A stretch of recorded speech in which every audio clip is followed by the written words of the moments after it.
ठाण्यामध्ये भाजपकडून शिवसेनेला आव्हान देण्याची तयारी सुरू आहे का असा सवाल आता उपस्थित केला जातो।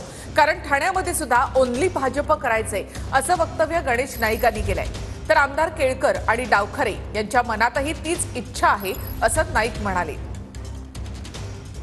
पालिका निवडणुकीच्या पार्श्वभूमीवर ठाण्यात भाजपकडून शिवसेनेला आव्हान देण्याची तयारी सुरू असल्याची चर्चा आहे। ठाण्यातही ओनली भाजप करायचंय। आमदार गणेश नाईक यांनी ठाण्यामध्ये हे वक्तव्य केलंय।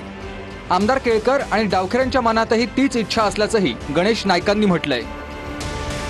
20 वर्ष की महापालिका गणेश नाईकच्या नेतृत्वाखाली लढली गेली, जिंकली गेली।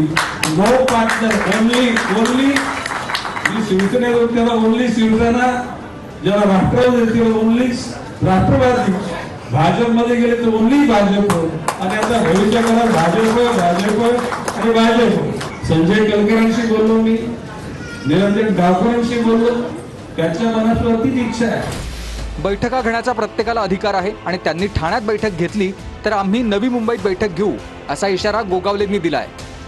महायुतीच्या सर्व मंत्र्यांनी राज्यात जनता दरबार घेतली पाहिजेत। नाईकांच्या विधानानंतर बावनकुळेंची ही प्रतिक्रिया आहे।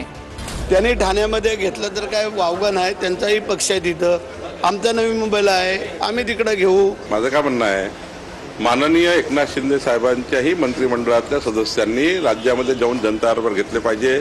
अजितदादाच्याही मंत्रिमंडळातल्या सदस्यांनी घेतले पाहिजे। शेवटी या राज्यातला मंत्री राज्याचा मंत्री असतो, तो कुठल्याही जिल्ह्यात जाऊन कोणताही जनता दरबार घेऊ शकतो। शिंदेंनीही नवी मुंबईत जावं पण ते रुसून बसलेत। नाईकांच्या विधानानंतर राऊतांचा हा शिंदेंना टोला आहे। बाळासाहेबांचा ठाणे बालेकिल्ला शिंदेंच्या नेतृत्वात तसाच राहील। राऊतांनी आमच्यात नाक खुपसू नये असं उत्तर शंभूराज देसाईंनी दिलंय। एक मंत्री म्हणून त्यांना तो अधिकार आहे आपापल्या मतदारसंघात किंवा जिल्ह्यामध्ये लोकांचे प्रश्न सोडवण्याचा। त्याच्यामध्ये मला काही चुकीचं असं वाटत नाही।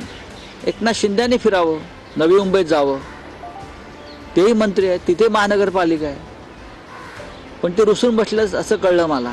नेहमीच धर्मवीर स्वर्गीय आनंद दिघे साहेबांचा, वंदनीय शिवसेना प्रमुख बाळासाहेब ठाकरे साहेबांच्या विचाराचा आजपर्यंत बालेकिल्ला राहिलेला आहे। त्यामुळे ठाणे जिल्हा हा आदरणीय एकनाथजी शिंदे साहेबांच्या नेतृत्वाखालीच शिवसेनेचा बालेकिल्ला कायम राहील। संजय राऊतांनी आमच्यात नाक खुपसायची गरज नाही।